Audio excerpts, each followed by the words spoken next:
Today's topic of discussion is GST composition scheme. It has been in the news quite a lot. बहुत लोगों ने मुझे message किया है कि ये composition scheme है क्या GST की, तो आज इसी को देख लेते हैं। बहुत ही सिंपल चीज है। As a matter of fact इस स्कीम को लेके इसलिए आए हैं कि सिंप्लीफाई करे GST को। अब GST के बारे में हमने बहुत चीजें सुनी है, बट सबसे ज्यादा जो चीज हमने सुनी है ना वो ये है कि GST ने ना कॉर्पोरेट्स पे या टैक्स पेयर्स पे जो गुड्स एंड सर्विसेज बनाते हैं उन पे बर्डन बहुत बढ़ा दिया है। कंप्लायंस बर्डन, हर मंथ रिटर्न भरनी है, रेट्स की क्लैरिटी नहीं है, ये सारी चीजें। तो GST से कंप्लाई करने का बर्डन थोड़ा सा है, धीरे धीरे ठीक हो जाएगा, बट अभी के लिए है। तो गवर्नमेंट ने ना स्टार्टिंग में एक स्कीम लेके आए थे जिसका नाम था कॉम्पोजिशन स्कीम। ये कॉम्पोजिशन स्कीम पता है करती है, जो कंपनीज या जो गुड्स सप्लायर्स हैं, गुड्स बनाते हैं और सप्लाई करते हैं, ठीक है, जिनका टर्नओवर 1 करोड़ से कम है, माइंड यू मैं रिपीट करता हूं, जिनका टर्नओवर 1 करोड़ से कम है, उन्हें GST भरने की जरूरत नहीं, वो GST की नॉर्मल स्कीम में नहीं आएंगे। पर क्या वो टैक्स नहीं देंगे? ऐसा नहीं है, टैक्स जरूर देंगे, बट GST के जो स्लैब्स हैं, है ना, 0%, 5%, 12%, 18, 28, उसमें नहीं आएंगे और उनका कंप्लायंस बर्डन भी कम होगा। उन्हें रेगुलरली अपडेट नहीं करना पड़ेगा, रेगुलरली रिटर्न नहीं भरना पड़ेगा। ओके, अब इन लोगों का सिंपल सी चीज पता है क्या है? पहली बात तो एग्जाम्पल से देख लेते हैं। एक कंपनी है जो एक ये बनाती है पेन और एक मान लीजिए ये डस्टर बनाती है। ओके, दोनों का प्राइस है, एक का 10 रुपीज, एक का है 15 रुपीज। 10 रुपीज पे GST है मान लो 2 रुपए का, और इस पे मान लो GST है 4 रुपए का। अब जितने पेन, जितने डस्टर बिकेंगे उतना ही ये टैक्स देना पड़ेगा। अगर ये एक एक बिकेगा तो टैक्स कितना होगा? टोटल 6। अगर ये 2-2 बिकेंगे तो टैक्स कितना होगा? टोटल 12, है ना। तो इसी हिसाब से होगा। अब ये बहुत मुश्किल हो जाता है एक नॉर्मल स्मॉल प्लेयर के लिए जिसकी टर्नओवर 1 करोड़ से कम है, क्योंकि उसे देखना है कि उसने कितने पेन बेचे, कितने डस्टर, और ये तो सिर्फ पेन और डस्टर है। बहुत सारी कंपनीज है जो डिफरेंट चीजें बेचती है, जो डिफरेंट टैक्स एम्बिट पे आते हैं। कुछ को 5% टैक्स है, कुछ को 12 है, कुछ को 28 है। अब इससे कंप्लायंस बर्डन बढ़ जाता है।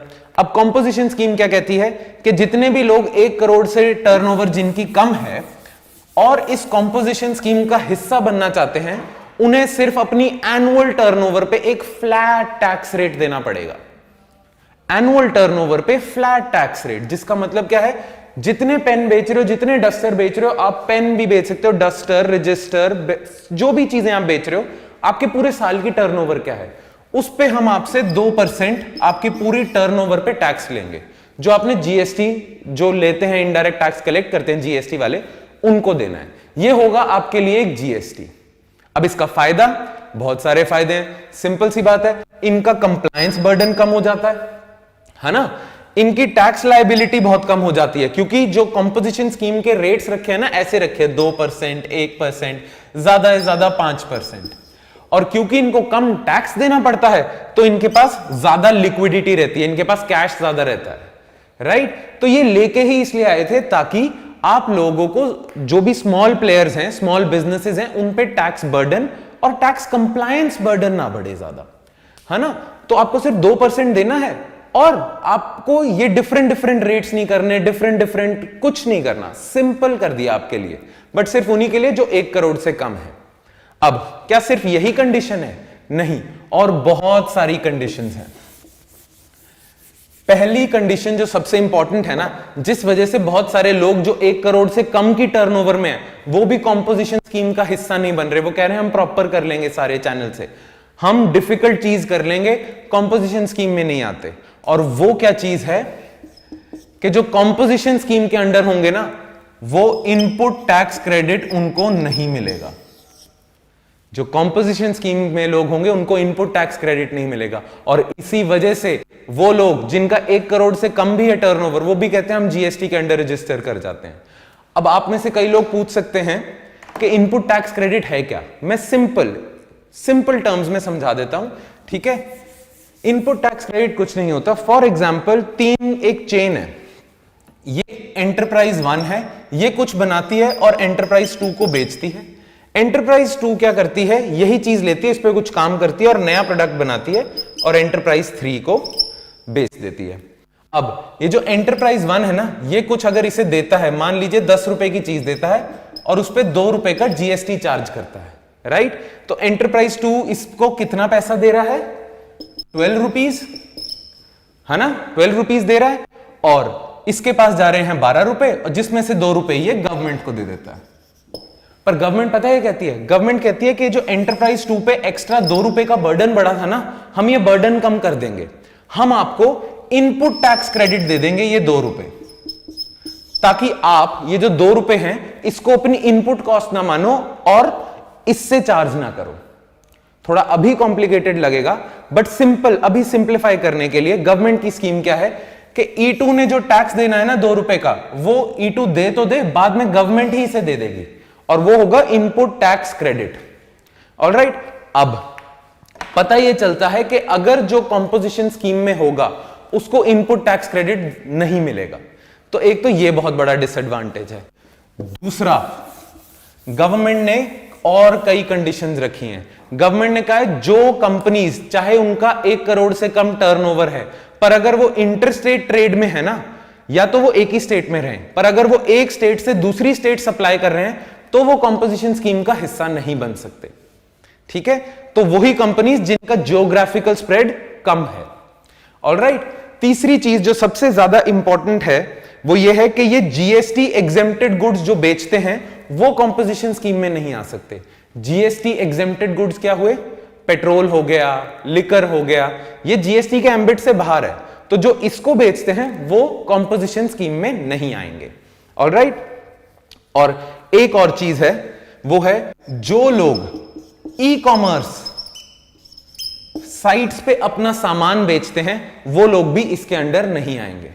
फॉर एग्जाम्पल, मैं हूं, मेरी टर्नओवर 1 करोड़ से कम है, बट मैं ई कॉमर्स वेबसाइट्स पे, फ्लिपकार्ट, अमेजॉन पे सामान बेचता हूं, तो मैं भी इसके एम्बिट में नहीं आऊंगा।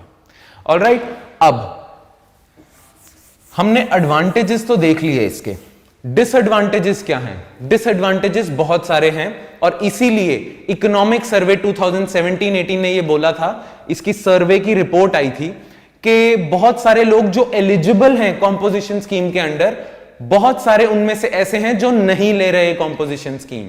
क्यों? एडवांटेजेस तो इतने सारे हैं, फिर क्यों नहीं ले रहे? वो इसलिए नहीं ले रहे, एक तो उनका जो बिजनेस है वो लिमिटेड टेरिटरी तक रह जाएगा। क्यों? हमने देखा था अभी, एक स्टेट से दूसरी स्टेट तक नहीं सप्लाई कर सकते, तो इसीलिए their geographical spread would be limited. तो एक तो लिमिटेड टेरिटरी ऑफ बिजनेस है। दूसरा, सबसे इंपॉर्टेंट चीज, कोई इनपुट टैक्स क्रेडिट नहीं मिलेगा उन्हें। और तीसरी, अगर वो ई कॉमर्स वेबसाइट्स को अपना सामान बेचते हैं तो वो कॉम्पोजिशन स्कीम का हिस्सा नहीं बन सकते, तो इसीलिए वो बन ही नहीं रहे, क्योंकि अगर बन गए तो ये फ्लिपकार्ट, अमेजॉन पे अपना सामान नहीं बेच सकते वो। ओके, तो ये सबसे ज्यादा इनके डिसएडवांटेजेस हैं और इसी वजह से people were not opting for composition scheme. Okay, अब रिसेंटली न्यूज में क्या आ रहा था इस चीज को लेके, जिसकी वजह से सबके डाउट्स आ रहे थे सबके मन में कि कॉम्पोजिशन स्कीम करा दीजिए सर। तो कॉम्पोजिशन स्कीम में पहली तो चीज जो गवर्नमेंट ने, जीएसटी काउंसिल ने डिसाइड करा है, जो 1 करोड़ का टर्नओवर है ना उसको रेज कर देंगे। अब ये कहेंगे कि 1.5 करोड़ से नीचे जो है वो कॉम्पोजिशन स्कीम का हिस्सा हो सकता है। पहले कैप क्या थी? 1 करोड़, अब 1.5 करोड़। 1.5 करोड़ करने से क्या है, ज्यादा लोग अब इस स्कीम का हिस्सा बन सकते हैं। दूसरी चीज कि सर्विसेज पहले इंक्लूडेड नहीं थी, एक्सेप्ट जो रेस्टोरेंट वाले नहीं होते थे वो इंक्लूडेड थे कॉम्पोजिशन स्कीम में, वो आ सकते थे रेस्टोरेंट सर्विस देना, वो कॉम्पोजिशन स्कीम का हिस्सा हो सकता था, बट बाकी जितनी भी सर्विसेज थी वो कॉम्पोजिशन स्कीम का हिस्सा नहीं हो सकती थी। अभी फिर जीएसटी काउंसिल की मीट के बाद यह डिसाइड हुआ है कि अब हम सर्विसेज को भी कॉम्पोजिशन स्कीम का हिस्सा बनाएंगे। ओके, और तीसरी चीज जो सबसे ज्यादा अच्छी है वो ये कि कॉम्पोजिशन स्कीम का मेन मकसद क्या था कि जो कंप्लायंस बर्डन है उसे कम किया जाए। अब जो नॉर्मल जीएसटी देने वाला होता है ना, उसे हर मंथ रिटर्न फाइल करनी पड़ती है और फिर साल के एंड में एक रिटर्न फाइल करनी पड़ती है, ठीक है। पर जीएसटी काउंसिल कहता है कि जो कॉम्पोजिशन स्कीम में होंगे ना, उन्हें बस 1 साल में एक बार ही रिटर्न फाइल करनी है। और किस पे फाइल करनी है? एनुअल टर्नओवर पे फाइल करनी है। ऑलराइट, तो ये चीज है गवर्नमेंट की, जीएसटी काउंसिल ने अभी करा है, पर ये अभी ऑपरेशनल नहीं हुई है, ये नेक्स्ट फाइनेंशियल ईयर से होंगी, और नेक्स्ट फाइनेंशियल ईयर क्या होगा? 1 अप्रैल 2019। तब से 1.5 करोड़ वाली चीज भी लागू हो जाएगी, सर्विसेज भी, और साल में एक बारी रिटर्न भरने का वो भी कवर हो जाएगा। ऑलराइट, अब एक और चीज आप न्यूज में काफी पढ़ रहे होंगे, या अगर आप जीएसटी कॉम्पोजिशन स्कीम गूगल करते हो तो उसमें ना एक और चीज लिखी होती है। वो ना जब एक्सप्लेन कर रहे होते हैं गूगल में, कोई भी साइट आप खोलो, तो वो बोलते हैं कि जो कॉम्पोजिशन स्कीम के अंडर है उस पर बर्डन क्या क्या पड़ रहा है ना, उस पर टैक्स बर्डन क्या क्या पड़ रहा है। एक तो जो फ्लैट टैक्स रेट देना पड़ेगा उसे, वो है। दूसरा कहते हैं कि reverse charge, reverse charge mechanism के अंडर भी इस पे बर्डन आएगा। ये आप पढ़ोगे, अगर आप गूगल भी करोगे, नहीं करा तो मैं वैसे ही बता देता हूं कि एक तो उसको फ्लैट टैक्स रेट चार्ज होगा, वो किस पे होगा? एनुअल टर्नओवर पे उसकी, है ना। जैसे मैंने बताया था 1% होगा, ज्यादा ज्यादा 5% उसकी पूरी टर्नओवर पे, तो फ्लैट टैक्स रेट है। ओके, और रिवर्स चार्ज मैकेनिज्म क्या है? जीएसटी में ना गवर्नमेंट ने एक मैकेनिज्म रखा हुआ है, वो है reverse charge mechanism. For example, यही एंटरप्राइज 1 एंटरप्राइज 2 को कुछ सामान बेचती है, अगेन 10 रुपए का, और उस पर 2 रुपए का जीएसटी है। ऑलराइट, अब ये तो टोटल 12 रुपए दे रहा है ना, और ये इसके पास एंटरप्राइज 1 के पास आ रहे हैं 12 रुपए, जिसमें से 2 रुपए ये दे देगा गवर्नमेंट को। तो जो टैक्स पे करने का बर्डन है वो है सप्लायर पे, बायर पे नहीं। बट रिवर्स चार्ज मैकेनिज्म एक तरीका है जिसके तहत ये जो 2 रुपए देने का बर्डन है ना, ये E2 पे ही होगा, बायर पे होगा, और इसके पास सिर्फ 10 रुपए जाएंगे, 2 रुपए जो है ये अलग से गवर्नमेंट को देगा। ये एक मैकेनिज्म है। ये है क्यों? क्योंकि हो सकता है कि ये जो E2 है ये बहुत छोटे छोटे प्लेयर से सर्विसेज या सप्लाई प्रोक्योर कर रहा हो, बहुत छोटे छोटे जो जीएसटी के अंडर ही नहीं है, जिनकी टर्नओवर ही बेचारों की 1 लाख 2 लाख है ना। ऐसे बहुत छोटे छोटे स्मॉल प्लेयर्स होते हैं कि 2 लाख का स्टील बेचते हैं, है ना, तो वो जीएसटी के अंडर नहीं है। तो ये लोग अगर जीएसटी के अंडर नहीं है तो ये 2 रुपए कहां से पे करेंगे?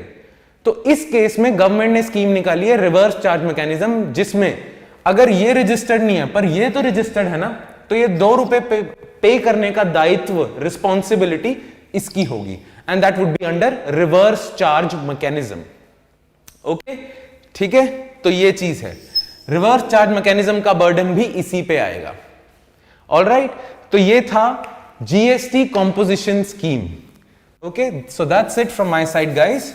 If you want me to explain any other concept, then please write about it in the comment section below. I'll see you next time with more stuff. Thank you.